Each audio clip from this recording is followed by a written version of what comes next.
जहां लक्ष्मी कैद है।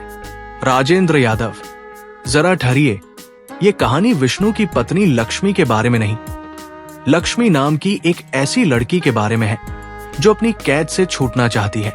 इन दो नामों में ऐसा भ्रम होना स्वाभाविक है, जैसा कि कुछ क्षण के लिए गोविंद को हो गया था।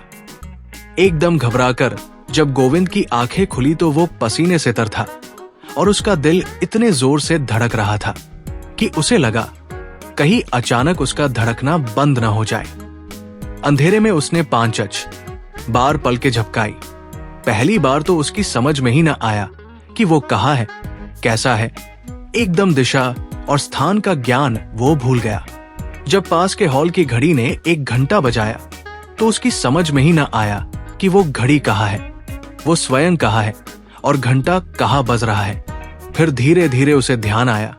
उसने जोर से अपने गले का पसीना पोंछा और उसे लगा उसके दिमाग में फिर वही खटखट गूंज उठी है जो अभी गूंज रही थी।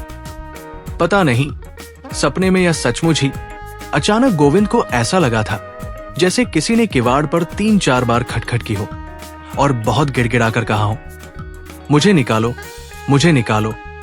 और वो आवाज कुछ ऐसे रहस्यमय ढंग से आकर उसकी चेतना को कोंचने लगी कि वो बौखलाकर जाग उठा।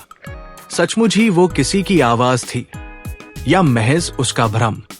फिर उसे धीरे धीरे याद आया कि ये भ्रम ही था और वो लक्ष्मी के बारे में सोचता हुआ ऐसा अभिभूत सोया था कि वो स्वप्न में भी छाई रही। लेकिन वास्तव में ये आवाज कैसी विचित्र थी, कैसी साफ थी। उसने कई बार सुना था कि अमुक स्त्री या पुरुष से स्वप्न में आकर कोई कहता था, मुझे निकालो, मुझे निकालो। फिर वो धीरे धीरे स्थान की बात भी बताने लगता था और वहां खुदवाने पर कड़ाहे या हाड़ी में भरे सोने चांदी के सिक्के या माया उसे मिली और वो देखते देखते मालामाल हो गया। कभी कभी ऐसा भी हुआ कि किसी अंधिकारी आदमी ने उस द्रव्य को निकलवाना चाहा तो उसमें कौड़िया और कोयले निकले या फिर उसके कोट फूट आया या घर में कोई मृत्यु हो गई। कहीं इसी तरह धरती के नीचे से उसे कोई लक्ष्मी तो नहीं पुकार रही है और वो बड़ी देर तक सोचता रहा। उसके दिमाग में फिर लक्ष्मी का किस्सा साकार होने लगा। वो मोहाच्छन्न सा पड़ा रहा। दूर कहीं दूसरे घड़ियाल ने फिर वही 1 घंटा बजाया। गोविंद से अब नहीं रहा गया। रजाई को चारों तरफ से बंद रखे हुए ही बड़े संभाल कर उसने कोहनी तक हाथ निकाला। लेटे लेटे अलमारी के खाने से किताब कापियों की बगल से उसने अधजली मोमबत्ती निकाली। वही कहीं से खोज कर दियासलाई निकाली और आधा उठकर, ताकि जाड़े में दूसरा हाथ पूरा न निकालना पड़े, उसने 2-3 बार घिसकर दियासलाई जलाई। मोमबत्ती रोशन की ओर पिघले मोम की बूंद टपकाकर उसे दवात के ढक्कन के ऊपर जमा दिया। धीरे धीरे हिलती रोशनी में उसने देख लिया कि पूरे किवाड़ बंद है और दरवाजे के सामने वाली दीवार में बने जाली लगे रोशनदान के ऊपर दूसरी मंजिल से हल्की हल्की जो रोशनी आती है वो भी बुझ चुकी है। सब कुछ कितना शांत हो चुका है। बिजली का स्विच यद्यपि उसके तख्त के ऊपर ही लगा था, लेकिन एक तो जाड़े में रजाई समेत या रजाई छोड़कर खड़े होने का आलस्य, दूसरे लाला रूपाराम का डर। सुबह ही कहेगा, गोविंद बाबू, बड़ी देर तक पढ़ाई हो रही है आजकल, जिसका सीधा अर्थ होगा कि बड़ी बिजली खर्च करते हो। फिर उसने चुपके से, जैसे कोई उसे देख रहा हो, तकिए के नीचे से रजाई के भीतर ही भीतर हाथ बढ़ाकर वो पत्रिका निकाल ली और गर्दन के पास से हाथ निकालकर उसके 47वें पन्ने को 20वीं बार खोलकर बड़ी देर घूरता रहा। 1 बजे की पठानकोट एक्सप्रेस जब दहाड़ती हुई गुजर गई तो सहसा उसे होश आया। 47 और 48 जो पन्ने उसके सामने खुले थे, उनमें जगज गए नीली स्याही से कुछ पंक्तियों के नीचे लाइनें खींची गई थी। यही नहीं, उस पन्ने का कोना मोड़कर उन्हीं लाइनों की तरफ विशेष रूप से ध्यान खींचा गया था। अब तक गोविंद उन या उनके आसपास की लाइनों को 20 बार से अधिक घूर चुका था। उसने शंकित निगाहों से इधर इधर देखा और फिर एक बार उन पंक्तियों को पढ़ा। जितनी बार वो उन्हें पढ़ता, उसका दिल एक अनजान आनंद के बोझ से धड़ककर डूबने लगता और दिमाग उसी तरह भन्ना उठता जैसे उस समय भन्नाया था जब ये पत्रिका उसे मिली थी। यद्यपि इस बीच उसकी मानसिक दशा कई विकट स्थितियों से गुजर चुकी थी, फिर भी वो बड़ी देर तक काली स्याही से छपे कहानी के अक्षरों को स्थिर निगाहों से घूरता रहा। धीरे धीरे उसे ऐसा लगा, ये अक्षरों की पंक्ति एक ऐसी खिड़की की जाली है जिसके पीछे बिखरे बालों वाली एक निरीह लड़की का चेहरा झांक रहा है। और फिर उसके दिमाग में बचपन की सुनी कहानी साकार होने लगी। शिकार खेलने में साथियों का साथ छूट जाने पर भटकता हुआ एक राजकुमार अपने थके मांदे घोड़े पर बिल्कुल वीराने में समुद्र के किनारे बने एक विशाल सुनसान किले के नीचे जा पहुंचा।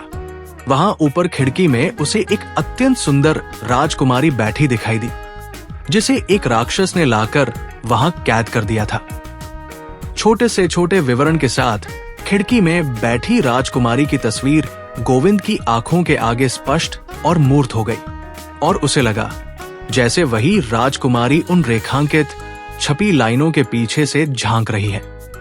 उसके गालों पर आंसुओं की लकीरें सूख गई हैं, उसके होंठ पपड़ा गए हैं, चेहरा मुरझा गया है और रेशमी बाल मकड़ी के जाल जैसे लगते हैं, जैसे उसके पूरे शरीर से एक आवाज निकलती हो, मुझे छुड़ाओ, मुझे छुड़ाओ। गोविंद के मन में उस अनजान राजकुमारी को छुड़ाने के लिए जैसे रह रह कर कोई कुरेदने लगा। एक आध बार तो उसकी बड़ी प्रबल इच्छा हुई कि अपने भीतर रह रहकर कुछ करने की उत्तेजना को वो अपने तख्त और कोठरी की दीवार के बीच में बची 2 फीट चौड़ी गली में घूम घूम कर दूर कर दे। तो क्या सचमुच लक्ष्मी ने ये सब उसी के लिए लिखा है? लेकिन उसने तो लक्ष्मी को देखा तक नहीं। अगर अपनी कल्पना में किसी जवान लड़की का चेहरा लाए भी तो वो आखिर कैसी हो? कुछ और भी बातें थी कि वो लक्ष्मी के रूप में एक सुंदर लड़की के चेहरे की कल्पना करते डरता था। उसकी ठीक शक्ल सूरत और उम्र भी नहीं मालूम उसे। गोविंद ये अच्छी तरह जानता था कि ये सब उसी के लिए लिखा गया है। ये लाइनें खींचकर उसी का ध्यान आकृष्ट किया गया है। फिर भी वो इस अप्रत्याशित बात पर विश्वास नहीं कर पाता था। वो अपने को इस लायक भी नहीं समझता था कि कोई लड़की इस तरह उसे संकेत करेगी। यो शहरों के बारे में उसने बहुत कुछ सुन रखा था, लेकिन ये सोचा भी नहीं था कि गांव से इंटर पास करके शहर आने के 1 हफ्ते में ही उसके सामने एक सौभाग्यपूर्ण बात आ जाएगी। वो जब जब इन पंक्तियों को पढ़ता तब तब उसका सिर इस तरह चकराने लगता जैसे किसी 10 मंजिले मकान से नीचे झांक रहा हो। जब उसने पहले पहल ये पंक्तियां देखी थी तो इस तरह उछल पड़ा था जैसे हाथ में अंगारा आ गया हो। बात यह हुई कि वो चक्की वाले हॉल में ईंटों के तख्त जैसे बने चबूतरे पर बड़ी पुरानी काठ की संदूकची के ऊपर लंबा पतला रजिस्टर खोले दिन भर का हिसाब मिला रहा था। तभी लाला रूपाराम का सबसे छोटा 9-10 साल का लड़का राम स्वरूप उसके पास आ खड़ा हुआ। ये लड़का एक फटे पुराने से चेस्टर की, जो निश्चित ही किसी बड़े भाई के चेस्टर को कटवाकर बनवाया गया होगा, जेबों में दोनों हाथों को ठूंसे पास खड़ा होकर उसे देखने लगा। गोविंद जब पहले ही दिन आया था और हिसाब कर रहा था, तभी ये लड़का भी आ खड़ा हुआ था। उस दिन लाला रूपाराम भी थे, इसलिए सिर्फ ये दिखाने के लिए कि वो उनके सुपुत्र में भी काफी रुचि रखता है, उसने उससे नियमानुसार नाम, उम्र और स्कूल क्लास इत्यादि पूछे थे। नाम राम स्वरूप, उम्र 9 साल, चुंगी प्राइमरी स्कूल में 4थे क्लास में पढ़ता था। फिर तो सुबह शाम गोविंद उसे चेस्टर की छाया से ही जानने लगा। शक्ल देखने की जरूरत ही नहीं होती थी। चेस्टर के नीचे नेकर पहने होने के कारण उसकी पतली टांगे खुली रहती और वो पावों में बड़े पुराने किरमिच के जूते पहने रहता, जिनकी फटी निकली जीभों को देखकर उसे हमेशा दुमकटे कुत्ते की पूंछ का ध्यान हो आता था। थोड़ी देर उसका लिखना ताकते रहकर लड़के ने चेस्टर के बटनों के कसाव और छाती के बीच में रखी पत्रिका निकालकर उसके सामने रख दी और बोला, मोशी जी, लक्ष्मी जी ने कहा है हमें कुछ और पढ़ने को दीजिए। अच्छा, कल देंगे। मन ही मन भन्ना कर उसने कहा। यहां आकर उसे जो मुंशी जी का नया खिताब मिला है, उसे सुनकर उसकी आत्मा खाक हो जाती। मुंशी नाम के साथ जो एक कान पर क्लम लगाए, गोलमैली टोपी, पुराना कोट पहने मुड़े तुड़े आदमी की तस्वीर सामने आती है। उसे 20-22 साल का युवक गोविंद संभाल नहीं पाता। लाला रूपाराम उसी गांव के हैं। शायद उसके पिता के साथ 2-3 जमात पढ़े भी थे। शहर आते ही आत्मनिर्भर होकर पढ़ाई चला सकने के लिए किसी ट्यूशन इत्यादि या छोटे पार्ट टाइम काम के लिए लाला रूपाराम से भी वो मिला तो उन्होंने अत्यंत उत्साह से उसके मृत बाप को याद करके कहा, भैया तुम तो अपने ही बच्चे हो, जरा हमारी चक्की का हिसाब किताब घंटे आध घंटे देख लिया करो और मजे में चक्की के पास जो कोठरी है उसमें पड़े रहो, अपना पढ़ो, आटे की यहाँ तो कमी है ही नहीं। और अत्यंत कृतज्ञता से गदगद वह उनकी कोठरी में आ गया। पहली रात हिसाब लिखने का ढंग समझते हुए लाला रूपाराम मोतियाबिंद वाले चश्मे के मोटे मोटे कांचों के पीछे से मोरपंखी के चंदोवेसी दिखती आंखों और मोटे होठों से मुस्कुराते उसका सम्मान बढ़ाने को मुंशी जी कह बैठे तो वह चौंक गया। लेकिन उसने निश्चय कर लिया कि यहां जम जाने के बाद वो विनम्रता से इस शब्द का विरोध करेगा। रामस्वरूप से मुंशी जी नाम सुनकर उसकी भौहें तन गई। इसीलिए उसने उपेक्षा से उत्तर दिया था, कल जरूर दीजिएगा। रामस्वरूप ने फिर अनुरोध किया, हाँ भाई जरूर देंगे। उसने दांत पीसकर कहा, लेकिन चुप ही रहा। वो अक्सर लक्ष्मी का नाम सुनता था। हालांकि उसकी कोठरी बिल्कुल सड़क की तरफ अलग ही पड़ती थी, लेकिन उसमें पीछे की तरफ जो एक जालीदार छोटा सा रोशनदान था वो घर के भीतर नीचे की मंजिल के चौक में खुलता था। लाला रूपाराम का परिवार ऊपर की मंजिल पर रहता था और नीचे सामने की तरफ पंचक्की थी। पीछे कई तरह की चीजों का स्टोर रूम था। इस लक्ष्मी नाम के प्रति उसे उत्सुकता और रुचि इसलिए भी बहुत थी कि चाहे कोठरी में हो या बाहर पंचक्की के हॉल में हर 5वें मिनट पर उसका नाम विभिन्न रूपों में सुनाई देता था। लक्ष्मी बीबी ने ये कहा है, रुपए लक्ष्मी बीबी के पास है, चाबी लक्ष्मी बीबी को दे देना। और उसके जवाब में जो एक पतली तीखी सी अधिकारपूर्ण आवाज सुनाई देती थी उसे गोविंद पहचानने लगा था। अनुमान से उसने समझ लिया कि यही लक्ष्मी की आवाज है। लेकिन स्वयं वो कैसी है, उसकी एक झलक भर देख पाने को उसका दिल कभी कभी बुरी तरह तड़पसा उठता। लेकिन पहले कुछ दिनों उसे अपना प्रभाव जमाना था, इसलिए वो आंख उठाकर भी भीतर देखने की कोशिश न करता। मन ही मन उसने समझ लिया कि यही लक्ष्मी है, काफी महत्वपूर्ण है। दिक्कत ये थी कि भीतर कुछ दिखाई भी तो नहीं देता था। सड़क के किनारे 3-4 दरवाजे वाले इस चक्की के हॉल के बाद एक 8-10 फीट लंबी गली थी। तब फिर भीतर चौक था। पहली मंजिल काफी ऊंची और मजबूत थी और चौक के ऊपर लोहे का जाल पड़ा था। उस पर से ऊपर वाले लोग जब गुजरते थे तो लोहे की झंझाहट से पहले तो उसका ध्यान हर बार उधर चला जाता था। बच्चे तो कभी कभी और भी उछल-उछलकर उस पर कूदने लगते थे। यहां से तो जब तक किसी बहाने पूरी गली पार न की जाए कुछ भी दिखना असंभव था। चूंकि गुसलखाना और नल इत्यादि उसी चौक में थे, जिनकी वजह से नीचे प्राय सीलन और गीलापन रहता था। इसलिए सुबह चौक में जाते हुए अत्यंत सीधे लड़के की तरह निगाहें नीची किए हुए भी वो ऊपर की स्थिति को भांपने का प्रयत्न करता था। ऊपर सिर उठाकर आंखभर देख पाने की उसमें हिम्मत न थी। अपनी कोठरी का एकमात्र दरवाजा बंद करके तख्त पर चढ़कर मकड़ी के जाले और धूल से भरे जालीदार रोशनदान से झांककर उसने वहां की स्थिति को भी जानने की कोशिश की थी।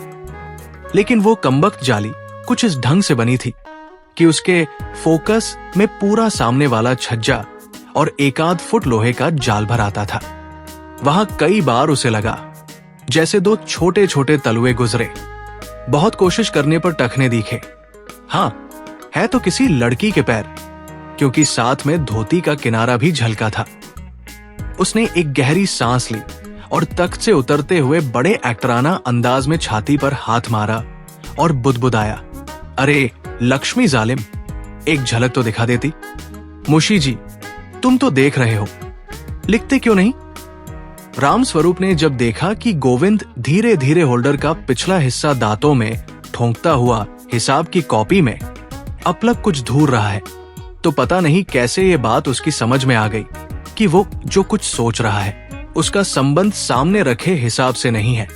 उसने चौंक कर लड़के की तरफ देखा और चोरी पकड़ी जाने पर झेम कर मुस्कुराया। तभी अचानक एक बात उसके दिमाग में कौंधी। ये लक्ष्मी रामस्वरूप की बहन ही तो है, जरूर उसका चेहरा इससे काफी मिलता जुलता होगा। इस बार उसने ध्यान से रामस्वरूप का चेहरा देखा कि वो सुंदर है या नहीं।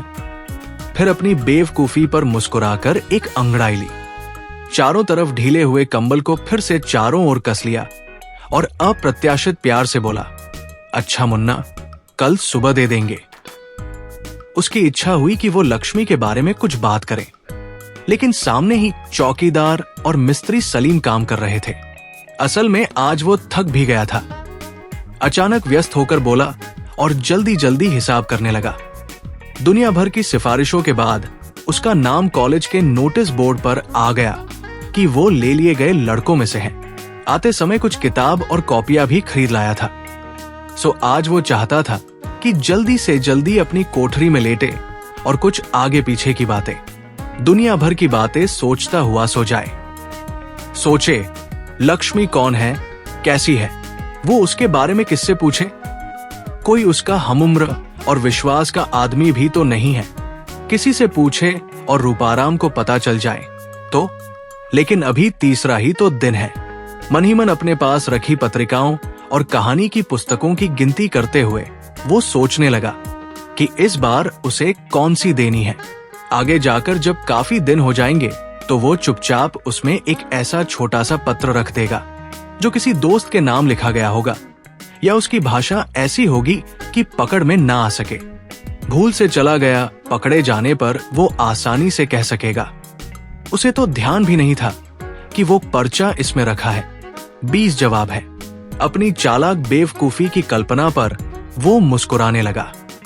जिसके विषय में वो इतना सब सोचता है वो उसी लक्ष्मी के पास से आई हुई पत्रिका है। उसने इसे अपने कोमल हाथों से छुआ होगा। तकिए के नीचे सिरहाने भी ये रही होगी।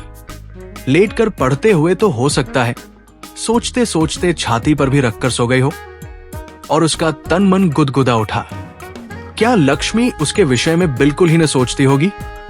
हिसाब लिखने की व्यस्तता में भी उसने गर्दन मोड़कर एक हाथ से पत्रिका के पन्ने पलटने शुरू कर दिए और एक कोना मुड़े पन्ने पर अचानक उसका हाथ ठिठक गया। ये किसने मोड़ा है? 1 मिनट में हजारों बातें उसके दिमाग में चक्कर लगा गई। उसने पत्रिका उठाकर हिसाब की कॉपी पर रख ली। मुड़ा पन्ना पूरा खुला था। छपे पन्ने पर जगह जगह नीली स्याही से निशान देखकर वो चौंक पड़ा। ये किसने लगाए हैं? उसे खूब अच्छी तरह ध्यान है, ये पहले नहीं थे। मैं तुम्हें प्राणों से अधिक प्यार करती हूं। उसने एक नीली लाइन के ऊपर पढ़ा। ए, ये क्या चक्कर है? वो एकदम जैसे बौखला उठा। उसने फौरन ही सामने बैठे मिस्त्री सलीम और दिलावर सिन्हा को देखा। वे अपने में ही काम में व्यस्त थे। उसकी निगाह अपने आप दूसरी लाइन पर फिसल गई। मुझे यहां से भगा ले चलो। अरे, मैं फांसी लगाकर मर जाऊंगी। और गोविंद इतना घबरा गया कि उसने फट से पत्रिका बंद कर दी। शंका से इधर उधर देखा, किसी ने ताड़ तो नहीं लिया? उसके माथे पर पसीना उभर आया और दिल चक्की के मोटर की तरह चलने लगा। पत्रिका ने उन पन्नों के बीच में ही उंगली रखे हुए उसने उसे घुटने के नीचे छिपा लिया। कहीं दूर से रंग बिरंगी कवर की तस्वीर को देखकर ये कमबख्त चौकीदार ही न मांग बैठे। उन पंक्तियों को एक बार फिर देखने की दुर्निवार इच्छा उसके मन में हो रही थी, लेकिन जैसे हिम्मत न पड़ती थी। क्या सचमुच ये निशान लक्ष्मी नहीं लगाए हैं? कहीं किसी ने मजाक तो नहीं किया? लेकिन मजाक उससे कौन करेगा, क्यों करेगा? ऐसा उसका कोई परिचित भी तो नहीं है यहाँ की 3 दिन में ही ऐसी हिम्मत कर डाले। उसने फिर पत्रिका निकालकर पूरी उलट पुलट डाली। नहीं, निशान वही है। बस वो उन तीनों लाइनों को फिर एक साथ पढ़ गया और उसे ऐसा लगा जैसे उसके दिमाग में हवाई जहाज भन्ना उठा हो। गोविंद का दिमाग चकरा रहा था, दिल धड़क रहा था और जो हिसाब वो लिख रहा था वो तो जैसे एकदम भूल गया। उसने क्लम के पिछले हिस्से से कान के ऊपर खुजलाया, खूब आंखें गड़ाकर जमा और खर्च के खानों को देखने की कोशिश की, लेकिन बस नसंस में सनसन करती कोई चीज दौड़े जा रही थी।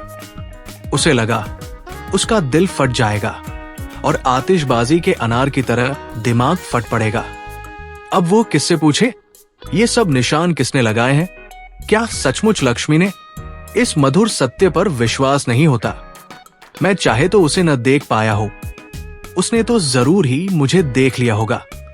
अरे, ये लड़कियां बड़ी तेज होती है। गोविंद की इच्छा हुई, अगर उसे इसी क्षण शीशा मिल जाए तो वो लक्ष्मी की आंखों से एक बार अपने को देखे, कैसा लगता है? लेकिन ये लक्ष्मी कौन है? विधवा, कुमारी, विवाहिता, परित्यक्ता? क्या? कितनी बड़ी है? कैसी है? उसकी नसंस में एक प्रबल मरोड़ सी उठने लगी कि वो अभी उठे और दौड़कर भीतर के आंगन की सीढ़ियों से धड़ाधड़ चढ़ता हुआ ऊपर जा पहुंचे। लक्ष्मी जहां भी जिस कमरे में बैठी हो, उसके दोनों कंधे झकझोर कर पूछे, लक्ष्मी, लक्ष्मी, ये तुमने लिखा है? तुम नहीं जानती लक्ष्मी, मैं कितना अभागा हूं। मैं कति इस सौभाग्य के लायक नहीं हूं। और सचमुच इस अप्रत्याशित सौभाग्य से गोविंद का हृदय इस तरह पसीज उठा कि उसकी आंखों से आंसू आ गए। डोरी से लटकते हुए बल्ब को अपलक देखता हुआ वो अपने अतीत और भविष्य की गहराइयों से उतरता चला गया। फिर उसने धीरे से अपनी कोरों में भरे आंसुओं को उंगली पर लेकर इस तरह झटक दिया जैसे देवता पर चंदन चढ़ा रहा हो। उसका ढीला पड़ा हाथ अब भी पत्रिका के पन्ने को पकड़े था। एक बार उसने फिर उन पंक्तियों को देखा। मान लो लक्ष्मी उसके साथ भाग जाए, कहां जाएंगे वे लोग? कैसे रहेंगे? उसकी पढ़ाई का क्या होगा? बाद में पकड़ लिए गए तो? लेकिन आखिर ये लक्ष्मी है कौन?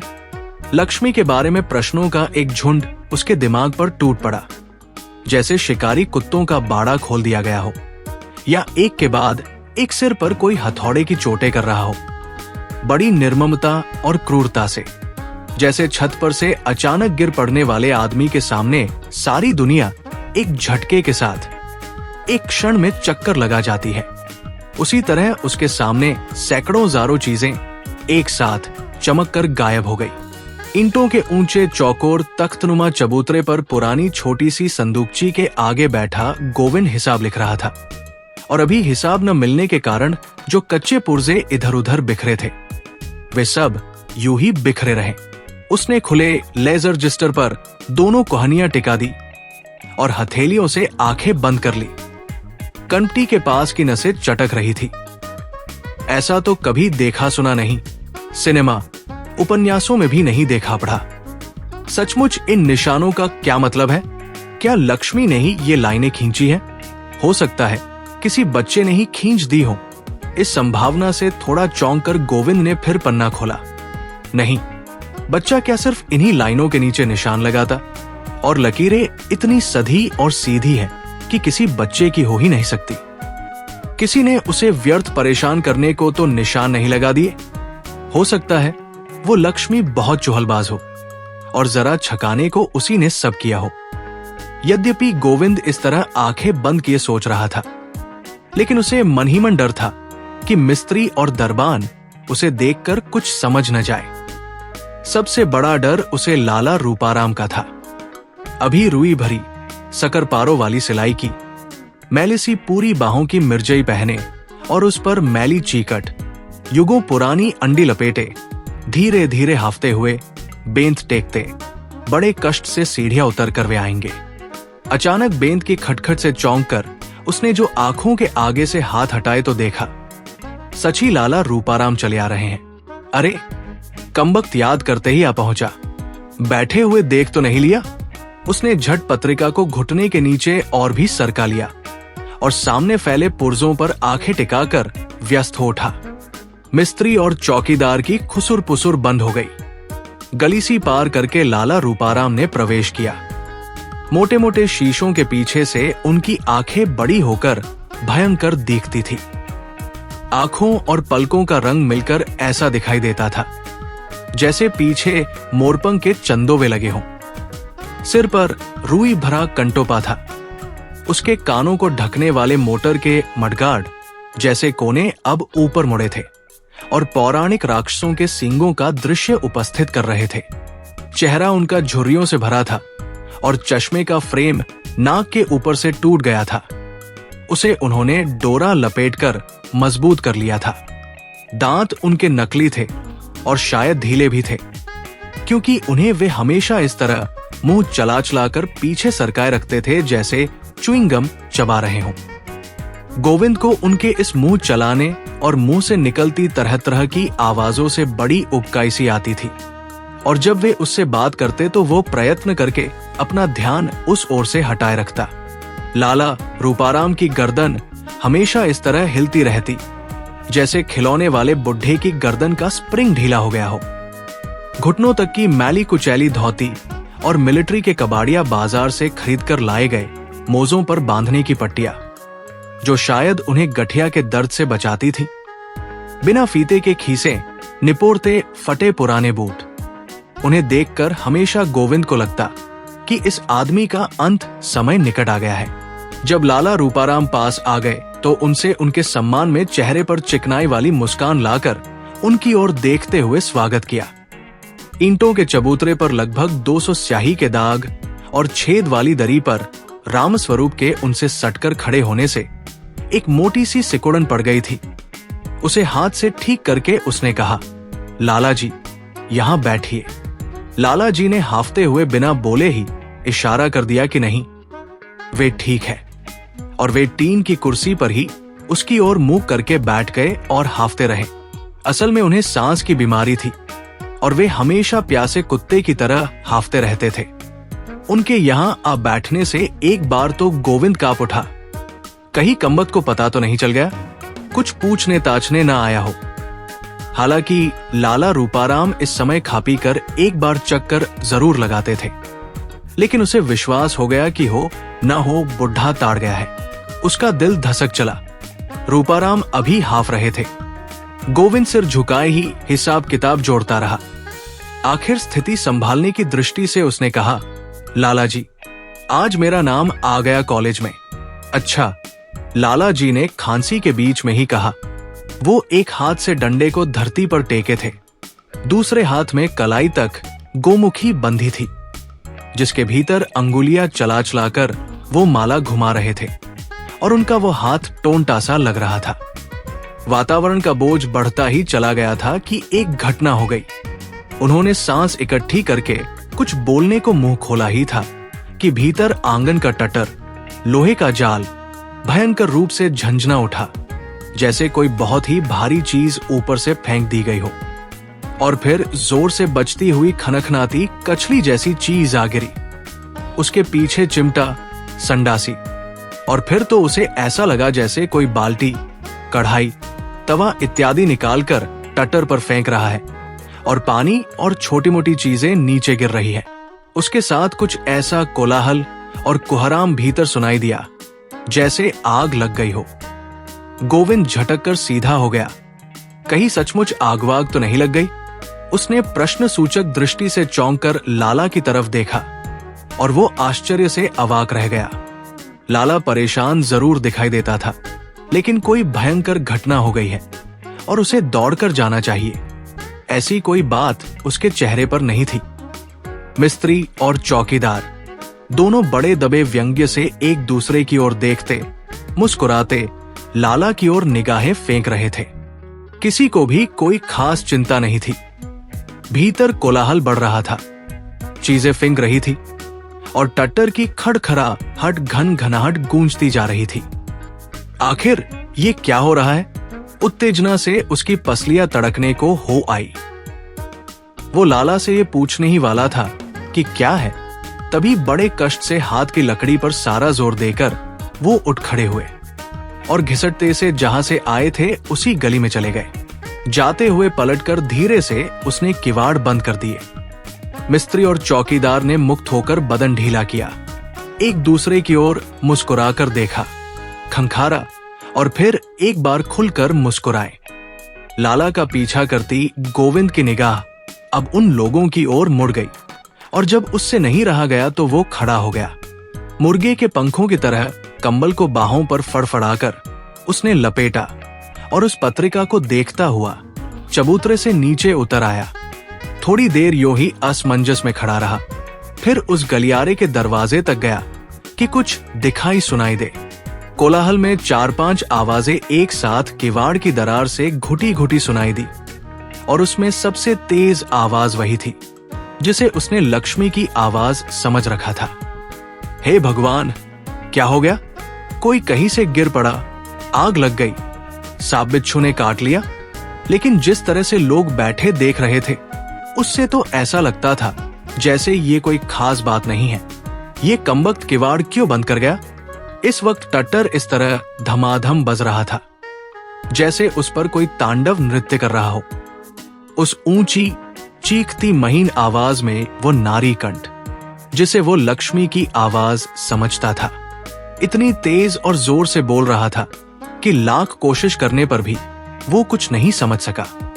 परेशान क्यों हो रहे हो बाबूजी? चौकीदार की आवाज सुनकर वो एकदम सीधा खड़ा हो गया। मुस्कुराता हुआ वो कह रहा था, आज चंडी चेत रही है। उसकी इस बात पर मिस्त्री हंसा। गोविंद बुरी तरह झुंझला उठा। कोई इतनी बड़ी बात घटना हो रही है और ये बादमाश इस तरह मजा लूट रहे हैं, फिर भी ये अत्यंत चिंतित और उत्सुक सा उधर मुड़ा। इस बड़े कमरे या छोटे हॉल में हर चीज पर आटे का महीन पाउडर छाया हुआ था। एक और आटे में नहाई चक्की काले पत्थर के बने हाथी की तरह चुपचाप खड़ी थी, और उसका पिसे आटे को संभालने वाला गिलाफ हाथी की सूंड की तरह लटका था। उसी की सीध में दूसरी दीवार के नीचे मोटर लगी थी जहां से एक चौड़ा पट्टा चक्की को चलाता था। इतने हिस्से में सुरक्षा के लिए एक रेलिंग लगा दिया गया था। सामने की दीवार में चिपके लंबे चौड़े लाल चौकोर तख्ते पर एक खोपड़ी और 2 हड्डियों को क्रॉस के नीचे खतरा और डेंजर लिखे थे। उसके चबूतरे की बगल में ही छत से जाती जंजीर में एक बड़ी लोहे की तराजू कथाकली की मुद्रा में एक बाह ऊंची किए लटकी थी, क्योंकि दूसरे पलड़े में मन से लेकर छटाक तक के बाटों का ढेर लगा था। यद्यपि लाला रूपाराम अक्सर चौकीदार को डांटते थे कि रात में इसे उतार कर रख दिया कर, लेकिन किसी किसी दिन आधी रात तक चक्की चलती और दुकान दफ्तर वाले तो सुबह 5 बजे से ही आने लगते। उस समय बर्फ जैसी ठंडी तराजू को छूना और टांगना दिलावर सिंह को अधिक पसंद नहीं था। वो उसे ये कहकर टाल देता कि लड़ाई में सुबह सुबह काफी ठंडी बंदूकें लेकर मार्च और परेड कर लिया। अब क्या जिंदगी भर ठंडा लोहा ही छूना उसकी किस्मत में बंधा है, इसीलिए वो उसे टंगी ही रहने देता। हालांकि ठीक बीच में होने के कारण वो जब भी दरवाजा खोलने उठता तो खुद ही उससे टकराता उलझता और रात के एकांत में फौजी गालियों का स्वागत भाषण करता। पुराना कैलेंडर, एक और पिसाई के लिए भरे अन्न या पिसे आटे के बोरे, कंस्तर, पोटलिया और ऊपर चढ़कर अन्न डालने का मजबूत सा स्टूल। इस समय दोनों टांगे जिनमें कीलदार फुटबूट डटे हुए थे धरती पर फैलाए, चौकीदार मजे में खटकी पाटी पर झुका बैठा अपना पुराना पहली लड़ाई के सिपाहीपने की याद ग्रेट कोट चारों ओर पलेटे शान से बीड़ी धौंक रहा था और धीरे धीरे सामने बैठे मिस्त्री सलीम से बातें करता जा रहा था। उसके और मिस्त्री के बीच में एक बरोसी जल रही थी। जब कभी ध्यान आ जाता तो पास रखे कोलिल कड़ी कुछ डाल देता और कभी कभी अत्यंत निस्पृहता से हाथ या पाव उस दिशा में बढ़ाकर गर्मी सोखता। सलीम सिर झुकाए गर्म पानी की बाल्टी में ट्यूब डुबाकर उनके पंक्चर देखने में व्यस्त था। उसके आसपास 10-12 काले लाल ट्यूब, रबर की कतरने, कैंची, पेंच, प्लास, सॉल्यूशन, चमड़े की पेटी और एक और टायर लटके 10-12 साइकिल के पहियों का ढेर था। अपने इस सामान से उसने आधे से ज्यादा कमरा घेर लिया था। जब गोविंद उसके पास आया तो वो सिर झुकाए ही हंसता हुआ ट्यूब के पंक्चर को पकड़कर कान में लगी कॉपिंग पेंसिल को थूक से गीला करते हुए, हालांकि ट्यूब पानी से भीगा था और सामने बाल्टी भरा पानी भी रखी थी, निशान लगाता हुआ जवाब दे रहा था। ये कहा जमादार साहब ने। फिर एक भौं को जरा तिरछी करके बोला, लाला कुछ नामा ढीला करे तो। उसकी लड़की पर जिन का साया है। उसका इलाज तो हम अपने मौलवी बदरुद्दीन साहब से मिनटों में करा दे। गोविंद का माथा ठनका। लाला की किसी लड़की पर क्या कोई देवी आती है? उसे अपने गांव की एक ब्राह्मणी विधवा तारा का एकदम ध्यान हो आया। उसे भी जब देवी आती थी तो घर के बर्तन उठा उठा कर फेंकती थी। उसका सारा बदन ऐंठने लगता था, मुंह से झाग आने लगते थे, गर्दन मरोड़ खाने लगती थी, आंखें और जीभ बाहर निकलने लगती थी। कौन लड़की है लाला की? लक्ष्मी तो नहीं? भगवान करे लक्ष्मी न हो। उसका दिल आशंका से डूबने सा लगा। उसने सुना कोलाहल शांत हो गया था और कहीं दूर से रह रहकर एक हल्की रोने की आवाज भर सुनाई देती थी। शायद किसी को दौरा वौरा ही आ गया है, तभी तो ये लोग निश्चिंत हैं। गोविंद को सुनाकर चौकीदार बोला, नामा तुम भी यार मिस्त्री, किसी दिन बेचारे बुढ़े का हार्टफेल कराओगे। और बेटा, इस जिन का इलाज तुम्हारे मौलवी के पास नहीं है, समझे? वो तो हवा ही दूसरी है। आओ बाबूजी, बैठो। चौकीदार ने बैठे बैठे स्टूल की तरफ इशारा किया। असल में वो गोविंद को बाबूजी जरूर कहता था, लेकिन उसका विशेष आदर नहीं करता था। एक तो गोविंद सुबह से आया था और उसे शहर में चौकीदारी करते हो चुके थे नकद 20 साल। दूसरे वो फौज में रहा था और कैरो तक घूम आया था।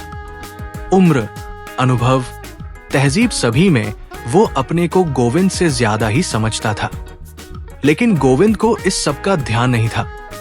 उसने स्टूल से टिककर जरा सहारा लेते हुए चिंतित स्वर में पूछा, क्यों भाई, ये शोरगुल क्या था? क्या हो रहा था? मिस्त्री ने सिर उठाकर उसे देखा और चौकीदार की मुस्कुराती नजरों से उसकी आंखें मिली। उसने अपनी खिचड़ी मूंछों पर हथेली फेरते हुए कहा, कुछ नहीं बाबूजो, ऊपर कोई चीज किसी बच्चे ने गिरा दी होगी। मिस्त्री ने कहा, जमादार साहब, झूठ क्यों बोलते हो? साफ साफ क्यों नहीं बता देते? अब इनसे क्या छिपा रहेगा? तू खुद क्यों नहीं बता देता? चौकीदार ने कहा और जेब से बीड़ी का बंडल निकाल लिया। कागज नोचकर आटे की लोई बनाने की तरह उसे ढीला किया। फिर एक बीड़ी निकालकर मिस्त्री की ओर फेंकी, दूसरी को दोनों तरफ से फूका और जलाने के लिए किसी दहकते कोयले की तलाश में बरोसी में निगाहें घुमाते जरा व्यस्तता से बात जारी रखी।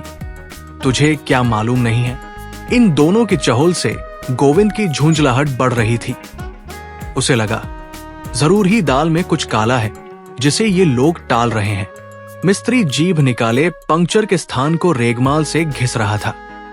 वो जब भी कोई काम एकाग्रचित से करता तो अपनी जीभ को निकालकर ऊपर के होंठ की तरफ मोड़ लेता था। उसकी चांद के बीच में उभरते गंज को देखकर गोविंद ने सोचा कि गंजापन तो रईसी की निशानी है, लेकिन ये कमबख्त तो आधी रात में यहाँ पंक्चर जोड़ रहा है। उसने उसी तरह सिर झुकाए ही कहा, अब मैं बाबूजी को किस्सा बताऊं या इन ट्यूबों से सिर फोड़ूं? साले सड़कर हलवा तो हो गए हैं, पर बदलेगा नहीं। मन तो होता है सबको उठाकर इस अंगीठी में रख दूं, होगा सुबह सो देखा जाएगा। ये इतने ट्यूब है काहे के? जरा आत्मीयता जताने को गोविंद ने पूछा, हालत तो सचमुच इनकी बड़ी खराब हो रही है, आपको नहीं मालूम? इस बार काम छोड़कर मिस्त्री ने गौर से गोविंद को देखा। ये आपके लाला के जो 2 दर्जन रिक्शा चलते हैं उनका कूड़ा है। ये तो होता नहीं कि इतने रिक्शे हैं, रोज टूट फूट मरम्मत होती ही रहती है। हमेशा के लिए लगा ले एक मिस्त्री, दिन भर की छुट्टी हुई सो तो नहीं, ट्यूब टायर मेरे सिर हैं और बाकी टूट फूट मिस्त्री अली अहमद ठीक करते हैं। फिर उनसे यूं ही पूछा, आप बाबूजी नया है? हाँ, 2-3 दिन ही तो हुए हैं, मैं यहां पढ़ने आया हूं, गोविंद ने कहा। उसके पेट में खलबलाहट मच रही थी, लेकिन वो नए सिरे से पूछने का सूत्र खोज रहा था।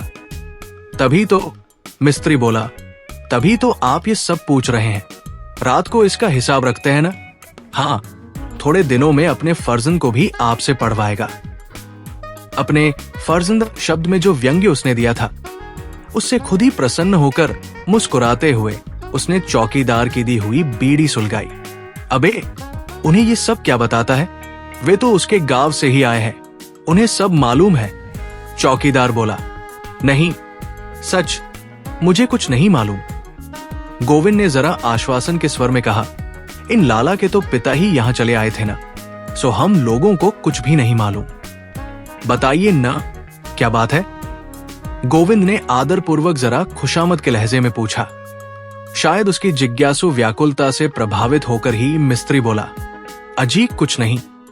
लाल की बड़ी लड़की जो है ना, उसे मिर्गी का दौरा आता है। कोई कहता है उसे हिस्टीरिया है, पर हमारा तो क्यास है कि बाबूजी दौरा वौरा नहीं, उस पर किसी आसेब का साया है। उस बेचारी को तो कुछ होश रहता नहीं, विधवा है। जल्दी से बात काटकर गोविंद धक धक करते दिल से पूछ बैठा, हाय, लक्ष्मी ही न हो।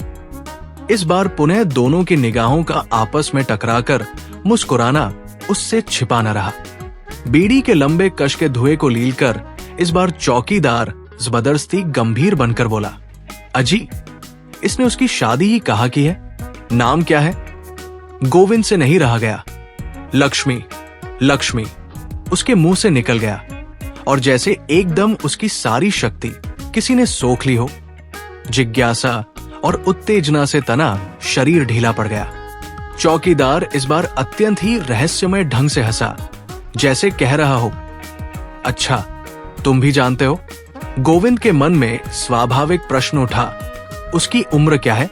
लेकिन चौकीदार ने पूछा, तो सचमुच बाबूजी, आप इनके घर के बारे में कुछ भी नहीं जानते?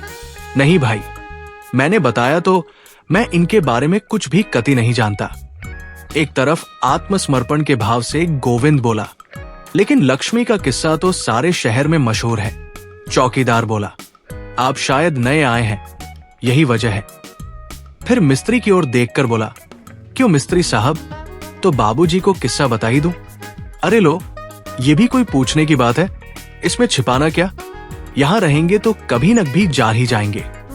अच्छा तो फिर सुनी लो यार, तुम भी क्या कहोगे?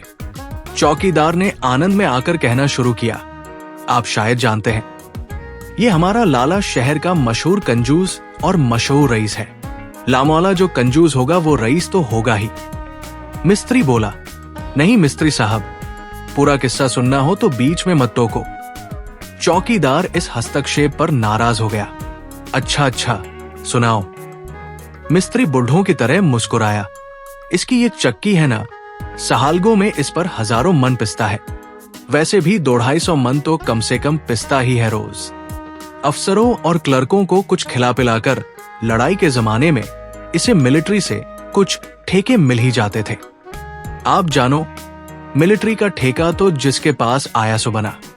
आप उन दिनों देखते लक्ष्मी फ्लोर मिल्क के हल्ले, बोरे यूं चुने रखे रहते थे जैसे मोर्चे के लिए बालू भर भर रख दिए हों। उसमें इतने खूब रुपया पीटा, मिलिट्री के गेहूं बेच दिए औने पौने भाव, और रद्दी सस्ते वाले खरीदकर कोटा पूरा किया। उसमें खड़िया मिला दी। पिसाई के उल्टे सीधे पैसे तो इसने मारे ही। ब्लैक, 420, चोरी, क्या क्या इसने नहीं किया। इसके अलावा एक बड़ी साबुन की फैक्ट्री और एक काफी बड़ा जूतों का कारखाना भी इसका है। उसे इसके बेटे संभालते हैं। 25-30 रिक्शे और 5 मोटर ट्रक चलाते हैं। 10-12 से ज्यादा इसके मान हैं, जिनका किराया आता है। रुपए सूद पर देता है। शायद गांव में भी काफी जमीन इसने ले रखी है। एक काम है साले का, इतना तो हमें पता है। बाकी इसकी असली आमदनी तो कोई भी नहीं जानता, कुछ न कुछ करता ही रहता है। भगवान ही जाने, रात दिन किसी न किसी तिकड़ में लगा ही रहता है। करोड़ों का आसामी है। और सबसे ताज्जुब की बात तो ये है कि सब सिर्फ इसी 25-26 साल में जमा की हुई रकम है। चौकीदार दिलावर सिन्हा मिलिट्री में रहे आने के कारण खूब बातूनी था, और मोर्चे के अपने अफसरों के किस्सों को, अपनी बहादुरी के कारनामों को खूब नमक मिर्च लगाकर इतनी बार सुना चुका था कि उसे कहानी सुनाने का मुहावरा हो गया था।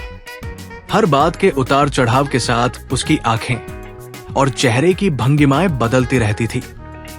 उसकी बातें गौर और रुचि से सुनते हुए भी गोविंद के मन में एक बात टकराई, लक्ष्मी को दौरे आते हैं। कहीं ऐसा तो नहीं कि उसने जो ये निशान लगाकर भेजे हैं, ये भी दौरे की दशा में ही लगाए हों और उनका कोई विशेष गहरा अर्थ न हो। इस बात से सचमुच उसे बड़ी निराशा हुई। फिर भी उसने ऊपर से आश्चर्य प्रकट करके पूछा, सिर्फ 25-26 साल? नई बीड़ी जलाते चौकीदार ने जरा जोर से सिर हिलाया। गोविंद ने सोचा, और लक्ष्मी की उम्र क्या होगी? और कंजूसी की तो हद आपने देख ही ली होगी।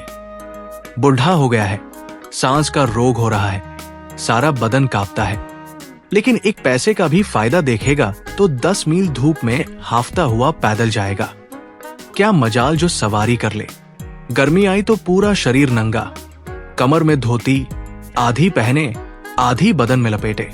जाड़ा हुआ तो यही ड्रेस, बस इसी में पिछले 10 साल से तो मैं देख रहा हूं। कभी किसी मकान की मरम्मत न कराना, सफेदी सफाई न कराना, और हमेशा यही ध्यान रखना कि कौन कितनी बिजली खर्च कर रहा है, कहा बेकार नल या पंखा चल रहा है। लड़का है सो उसे मुफ्त के चुंगी के स्कूल में डाल दिया है, लड़की घर पर बैठा रखी है। एक एक पैसे के लिए घंटों रिक्शा वालों, ट्रक वालों से लड़ना, बहसें करना और चक्की वालों की नाक में दम रखना। उन्हें दिन रात ये सिखाना कि किस चालाकी से आटा बचाया जा सकता है। 20 रुपए का आटा रोज होटल वालों को बिकता है, सो अलग। जिस दिन से चक्की खुली है, घर के लिए तो आटा बाजार से आया ही नहीं।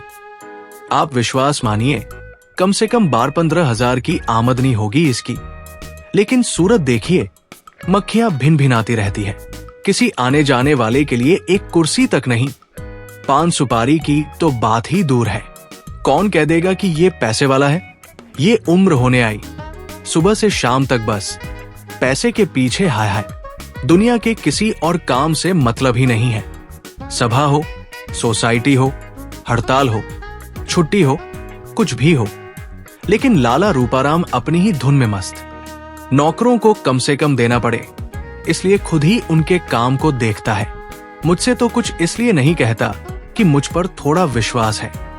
दूसरे मेरी जरूरत सबसे बड़ी है, लेकिन बाकी हर नौकर रोता है इसके नाम को। और मजा ये कि सब जानते हैं कि झक्की है, कोई इसकी बात को ध्यान से सुनता नहीं। बाद में सब इसका नुकसान करते हैं। आसपास के सभी हंसते और गालियां देते हैं। बच्चे कितने हैं? चौकीदार को इन बेकार की बातों में बहकता देखकर गोविंद ने सवाल किया। उसी बात पर आता हूं। चौकीदार इत्मीनान से बोला, सच बाबूजी, मैं ये देख देख कर हैरान हूं कि इस उम्र तक तो इसने ये दौलत जुटाई है, अब इसका ये कमबख्त करेगा क्या?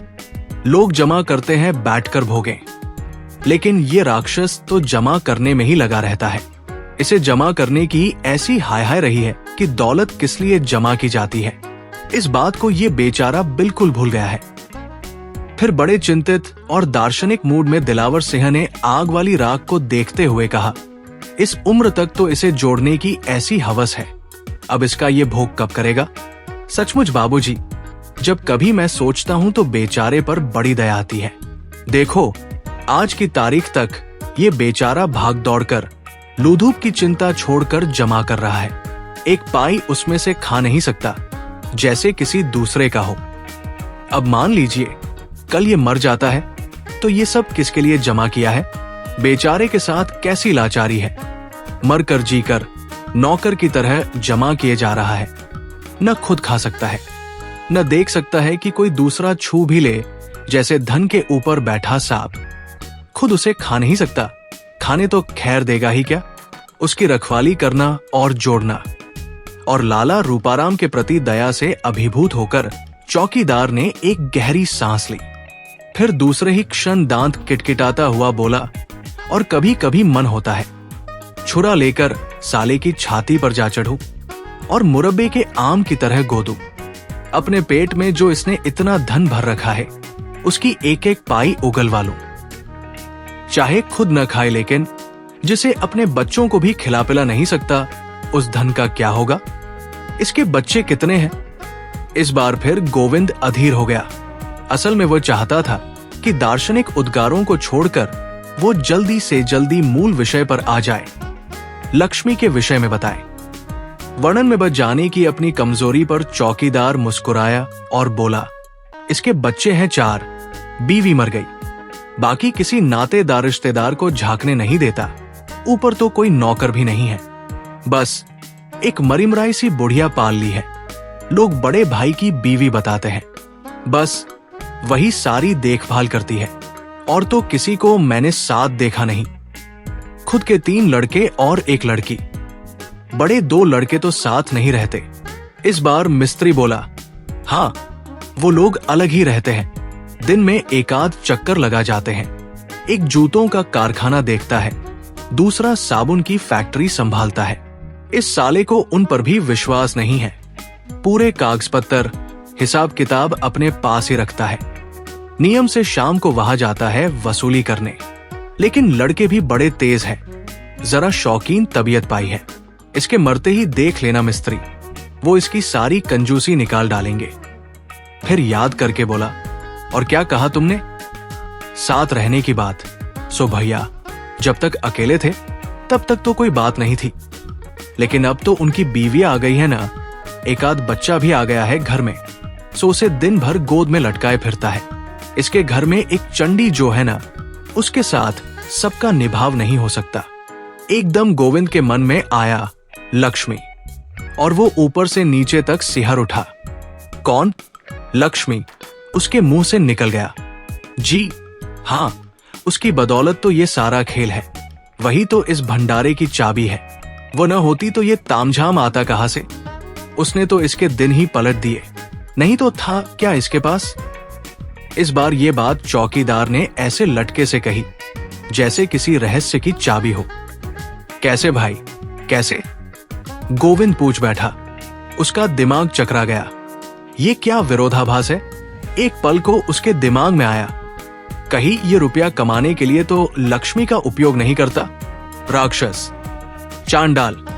उसकी व्याकुलता पर चौकीदार फिर मुस्कुराया और बोला, बाप तो इसका ऐसा रईस था भी नहीं। फिर वो कच्ची गृहस्थी छोड़कर मर गया था। ज्यादा से ज्यादा 1000 रुपया दोनों भाइयों के पल्ले पड़ा होगा। शादियां दोनों की हो ही चुकी थी। कुछ कारोबार खोलने के विचार से ये सट्टे में अपने रुपए दूने चौगुने करने जो पहुंचा तो सारे गवा आया। बड़े भैया रोचराम ने एक पंचक्की खोल डाली। पहले तो उसकी भी हालत डावांडोल रही थी, लेकिन सुनते हैं कि जब से उसकी लड़की गौरी पैदा हुई, उसकी हालत संभलती ही चली गई। ये उसी के यहां काम करता था। मियां बीवी वही पड़े रहते। ऐसा कुछ उस लड़की का पाव आया कि लाला रोचूराम सचमुच के लाला हो गए। इन दोनों के बड़े बूढ़ों का कहना था कि लड़की उनके खानदान में भगवान होती है। अब तो अपना लाला कभी इस ओझा के पास जा, कभी उस पीर के पास जा, कभी इसकी मानता, कभी उसका संकल्प। दिन रात बस यही कि है भगवान मेरे लड़की हो। और पता नहीं कैसे भगवान ने सुन ली और लड़की ही आई। आप विश्वास नहीं करेंगे, फिर तो सचमुच ही रूपाराम के नक्शे बदलने लगे। पता नहीं गड़ा हुआ मिला या छप्पर फाड़ कर मिला। लाला रूपाराम के सितारे फिर गए। इसे विश्वास होने लगा कि ये सब बेटी की कृपा है और वास्तव में ये कोई देवी है। इसने उसका नाम लक्ष्मी रखा और साहब, कहना पड़ेगा कि लक्ष्मी सचमुच लक्ष्मी ही बनकर आई। थोड़े दिनों में ही लक्ष्मी फ्लोर मिल अलग बन गई। अब तो इसका ये हाल है कि ये मिट्टी भी छू दे तो सोना बन जाएगा और कंकड़ को उठा ले तो हीरा दिखे। फिर आ गई लड़ाई और इसके पंजे छक्के हो गए। इसे ठेके मिलने लगे। समझिए, एक के बाद एक मकान खरीदे जाने लगे। सामान लाने ले जाने वाले ट्रक आए। इधर रोचूराम भी फल रहा था और दोनों भाई गर्व से कहते थे, हमारे यहां लड़कियां लक्ष्मी बनकर ही आती है। लेकिन फिर एक ऐसा वाकया हो गया कि तस्वीर की शक्ल बदल गई। चौकीदार दिलावर सिंह जानता था कि ये उसकी कहानी का क्लाइमैक्स है, इसलिए श्रोताओं की उत्सुकता को झटका देने के लिए उसने उंगलियों में दबी व्यर्थ जलती बीड़ी को 2-3 कश लगाकर खत्म किया और बोला, गौरी शादी लायक हो गई थी। शायद किसी पड़ोसी लड़के को लेकर कुछ ऐसी वैसी बातें भी लाला रोचूराम ने सुनी। लोगों ने उंगलियां उठाना शुरू कर दिया तो उन्होंने गौरी की शादी कर दी। बस उसकी शादी होना था कि जैसे एकदम सारा खेल उजड़ गया। उसके जाते ही लाला एक बहुत बड़ा मुकदमा हार गया। और भगवान की लाला देखिए, उन्हीं दिनों उसकी पंचक्की में आग लग गई। कुछ लोगों का कहना तो ये है कि घरेलू दुश्मन का काम था। जो भी हो, बड़े हाथी की तरह जो एक बारगी गिरे तो उठना दुश्वार हो गया। लोग रुपए दाब गए और उनका दिवाला निकल गया। दिवाला क्या जी, एक तरह से बिल्कुल मटियामेट हो गए। सब कुछ चौपट हो गया और छल्ला छल्ला तक बिक गया। एक दिन लाला जी की लाश तालाब में फूली हुई मिली। अब तो हमारे लाला रूपाराम को सांप सूंघ गया। उनके कान खड़े हो गए और लक्ष्मी पर पहरा बैठा दिया गया। उसे स्कूल से उठा लिया गया और वो दिन सो आज का दिन। बेचारी नीचे नहीं उतरी।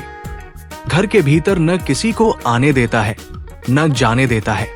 मास्टर रखकर पढ़ाने की बात पहले उठी थी, लेकिन जब सुना कि मास्टर लोग लड़कियों को बहकाकर भगा ले जाते हैं तो वो विचार एकदम छोड़ दिया गया।